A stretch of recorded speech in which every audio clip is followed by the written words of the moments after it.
Hello, this is Anthony with Copley. Today I'll be showing how CML, how you can save all your settings in CML.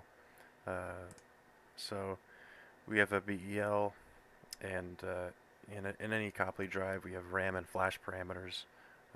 So when you're making function calls using CML, it can change the RAM values as well as flash, but typically it's going to change the RAM values. So that means that the volatile memory. So on power up or reset, all the values from RAM get, they're gone, right? They're erased. So on power up or reset, the values are written in RAM from flash. And here they are. Here's our P loop values, and here are trajectory values. So I'm just going to run the standard example in CML. Here, this is the move example. I'm using a BEL, a single axis EtherCAT drive.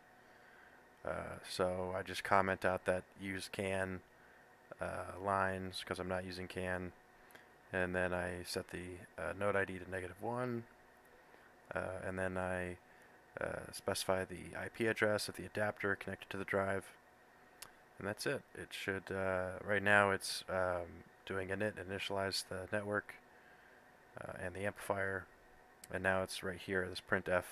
It's sitting at the get car here, so it's waiting to get a character from me, and then it will. So here we have then it'll home the motor. So we're gonna rewrite the values in RAM. Okay, those default values to these values.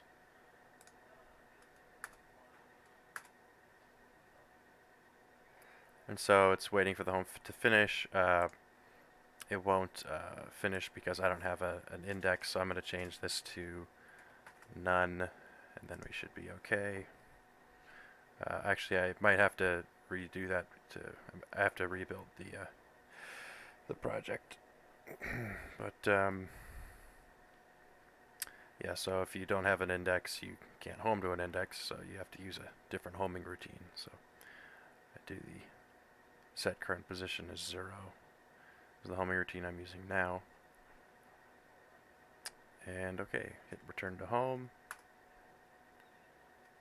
Now hit return to start the moves. So now it's using these. It's using these moves here, doing trap and then S curve followed by S curve moves, and it's just rotating one to the other. And so the velocity and acceleration, deceleration are being overwritten here from those default values in RAM. So if I go back, and let's just stop the example. If I go back now, see how they've changed those trajectory values from what they were? They're like fractions of what they were. So let me close this. So let's just to show you what I was talking about. If I reset the drive, these will go back. They went back to what they were before. So the flash values in RAM are lost, and the values in flash are rewritten over those. So yeah. So now, how do I save that in CML? Well, in CML, we have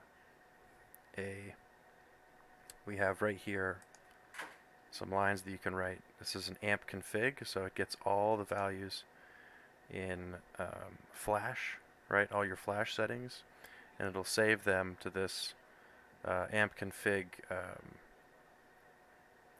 variable. So you just call this get AmpConfig, and that should save all your settings. So instead of this, let me write the following.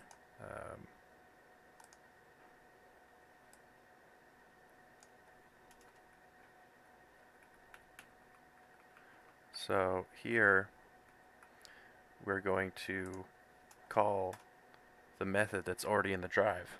We're going to call the original settings.home.method and just keep the settings as they were originally. Likewise for the move, instead of having these values, we can keep them the same. So for the S-curve and the trap moves, we want to keep them what they were, and so this should go a lot faster because the values in the drive were a lot larger than what CML was using. Alternatively, obviously, you can just change the CML values, the default in the example, but this is always an option for anyone who wants to save their settings if they're making changes and they want to revert back to what their original settings, and they don't want to reset the drive. So, wow, look at that. It's finished all of the trap and S-curve moves, and the settings stayed the same.